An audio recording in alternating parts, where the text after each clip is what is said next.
They're just people that I'm a little unclear how it is that they attract a mate.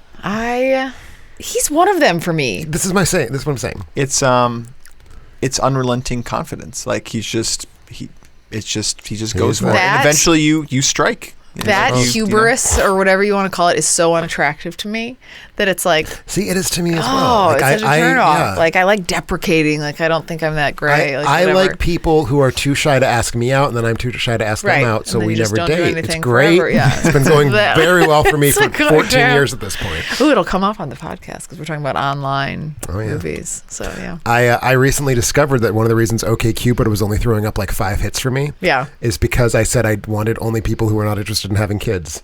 So I could either date no people or people who actively want children. Wow. And I was like, well, fuck.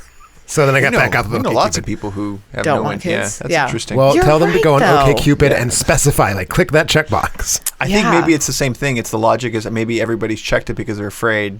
And then it's like, well, then we'll have that conversation. When we get to, you want a person to me, that's an important thing to lead with. I agree, but I'm wondering if that's so if you ended up with somebody that wanted kids, like, you would there say were even 40-year-old gay guys who hadn't checked, and it was like, you don't want kids. Don't fucking tell me you want children. Don't pretend you're Neil Patrick Harris and you're going to have this beautiful life. So you would. You are 40 and gay and said you're not interested in a monogamous relationship. You don't want children. They were doing the thing though where they were afraid to check the box. I think they were afraid to check the box. Yeah. I checked the box. Yeah. Well, that's the thing. Be honest, because that's not one of those. Those are one of those things you don't want to find out later. You want to find that out. You want to go in knowing that. Yeah, and you want a person that's also of that mentality. Exactly. I agree.